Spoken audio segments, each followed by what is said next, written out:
no cotidiano, não é? A operacionalidade daquela lei. Então o ECA vai fornecer no Brasil o quê? Uma diretriz para o executivo agir no sentido da preservação, da proteção e tal, dos meninos e meninas e adolescentes no Brasil, tá? Então, a política pública, ela sempre vai ser a execução disso daqui. O que a política penitenciária é? A política penitenciária, ela é a política pública que vai executar uma lei federal 7.210 de 1984. Claro que uma lei federal, ela sempre precisa ser trazida para os estados, porque somos uma federação, uma república federativa. Então, ela precisa ser trazida para os estados. Cada estado brasileiro legislou, posteriormente a 1984, em cima da política, em cima da LEP, para ter uma orientação de como executar aquilo naquele estado brasileiro. Por quê? A administração das prisões é descentralizada, é estadual, tá certo? Vocês estão acompanhando meu raciocínio? Isso aqui para qualquer campo, isso se aplica, não é? Quer dizer, a legislação de saúde mental, ela está aqui, Lei 10.216. Os CAPs, os hospitais que trabalham com o IPUB, o Jurujuba, enfim, vão se orientar por uma política de saúde mental.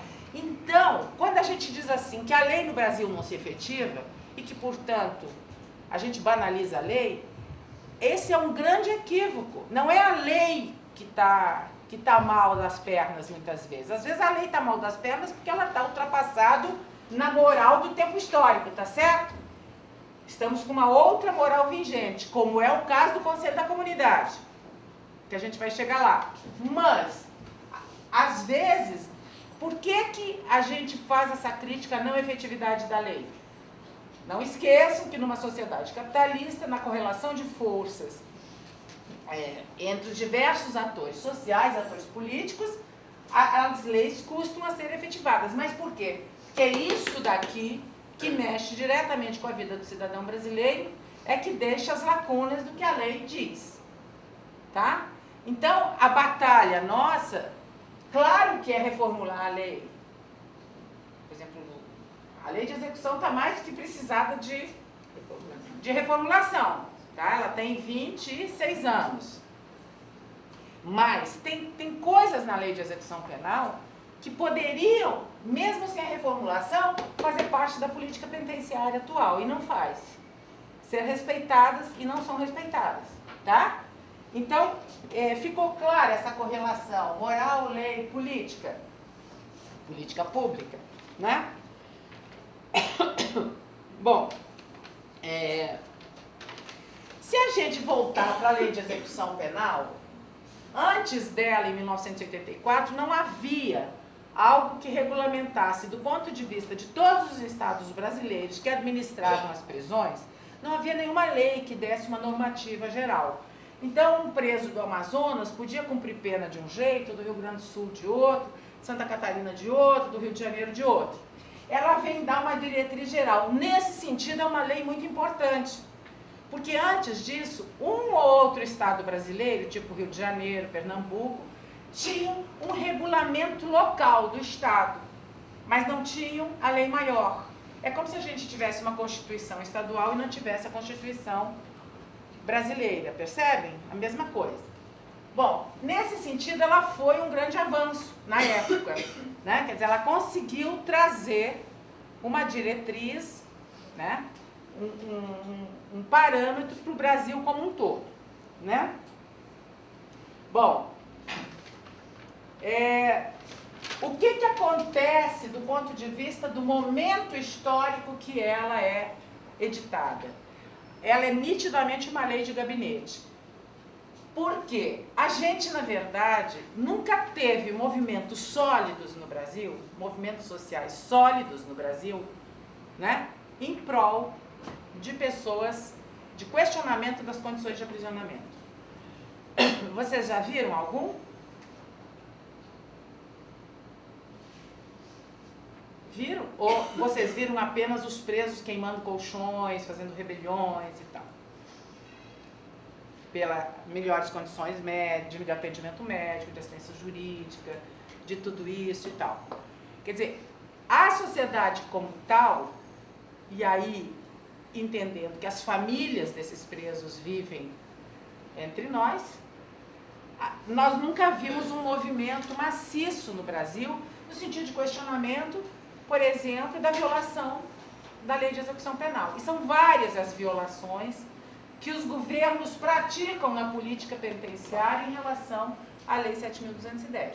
E nós não temos movimentos na sociedade em prol da defesa dos direitos dessas pessoas, né? Por que isso será? E aí é preciso a gente pensar o seguinte: quando essa lei foi editada, sendo uma lei de gabinete, nós estávamos nos estertores da ditadura brasileira, né? Nós tínhamos tido um movimento social importante, que começa no final da década de 70, que foi um movimento da igreja e de grupos de familiares, de algumas organizações, de grupos de familiares de presos políticos, que questionam a tortura, os maus tratos e tal, mas dos presos políticos, né?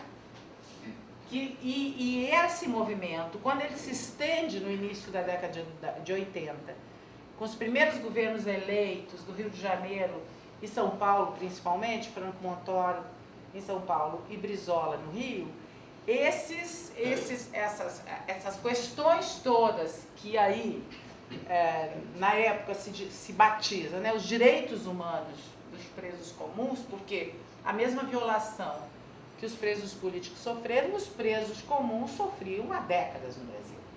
Pau de arara não foi privilégio de uso para presos políticos. Os paus de arara eram usados para os presos comuns sempre, as confissões sempre arrancadas com muita selvageria, né?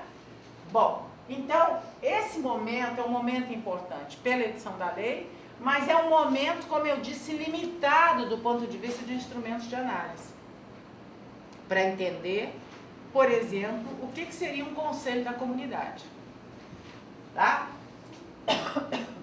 Bom, o que acontece aqui também, que vem, digamos, cada vez mais silenciar as organizações ou então podar as organizações que saem em defesa de direitos dos presos de um modo geral. Né? A gente passa a ter uma criminalidade de alto e baixo teor ofensivo. Vocês sabem o que é teor ofensivo? Um baixo teor ofensivo. Eu estou falando no meu celular aqui na Rua México, passa alguém correndo, arranca meu celular e vai embora. Tá? Um alto teor ofensivo, por exemplo, é um sequestro. Ou uma intimidação mais grave, com arma, com voz de comando e tal. A gente passa a ter, então, essa expressão aqui. Uma outra expressão importante que a gente começa a ter é a criminalização da pobreza, que acompanha todo o processo histórico do Brasil. Se vocês pegarem livros com relatos antigos, vocês vão perceber que a criminalização da pobreza só recebe este nome, essa expressão da questão social, mais recentemente, porque as classes perigosas é um termo do outro século, a criminalização da pobreza sempre existiu no Brasil, mas isso se torna aparente, claro, inclusive, com as políticas oficiais de controle da população pobre. Nós estamos vivendo isso de uma forma bem ostensiva no Rio de Janeiro, o governo municipal fazendo choques de ordem na rua, recolhendo pessoas, prendendo. Já tivemos administrações estaduais que premiavam os policiais, né? Aquela premiação faroeste, né? O Rio de Janeiro realmente tem um recorde de mortes de jovens, em geral do sexo masculino. Os que não são mortos são presos, e a população não é à toa, que ela triplica. Em 1994 era de 8.500 presos, hoje, contando as delegacias, já está beirando um pouco mais de 25.000. Né? Então, esse processo, né, vai gerando também um clamor público. Um clamor público pelo agravamento das penas.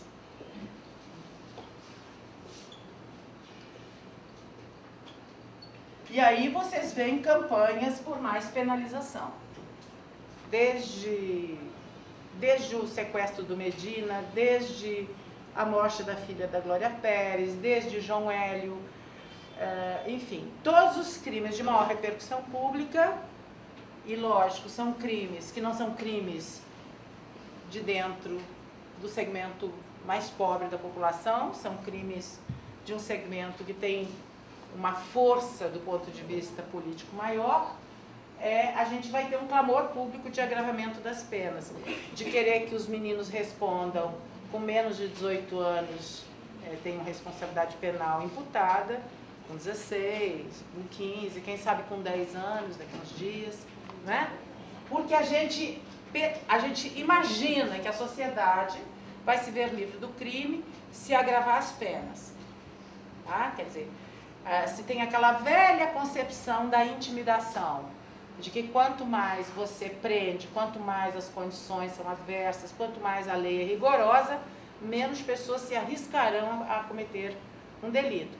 Porque a gente ainda imagina que o delito é produzido apenas por aquele sujeito, que é um sujeito que tem dentro de si características, enfim, perversas, ruins, desviantes das condutas sociais, e que, se você fizer o agravamento das penas, você vai intimidar os demais, vai dizer, não, o camarada passou por isso, eu não quero passar. Isso a gente já viu que não funciona, porque senão essa população também não cresceria tanto. E claro que a gente tem hoje uma criminalização de crimes de baixo teor ofensivo. 10 balas de maconha no bolso de um garoto em Vigário Geral é diferente de 10 balas de maconha no bolso de um estudante da PUC na Gávea, no Baixo Gávea, tá certo? Então, o crime, do ponto de vista da lei, ele é o mesmo.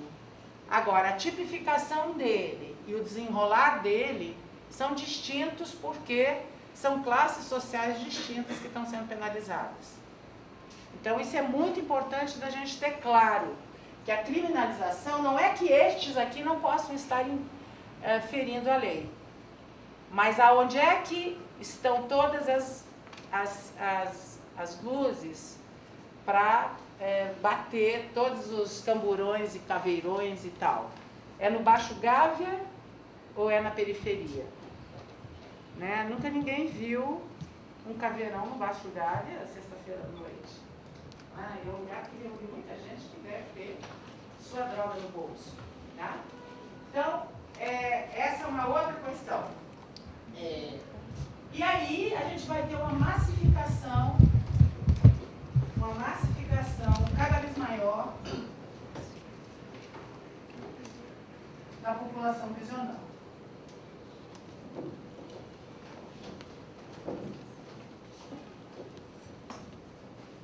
E piores condições de aprisionamento.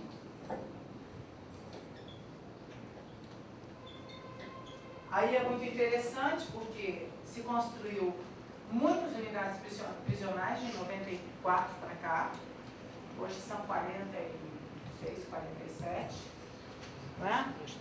Do Estado. E elas todas são de cela coletivas, e todas têm uma infraestrutura muito pobre para atividades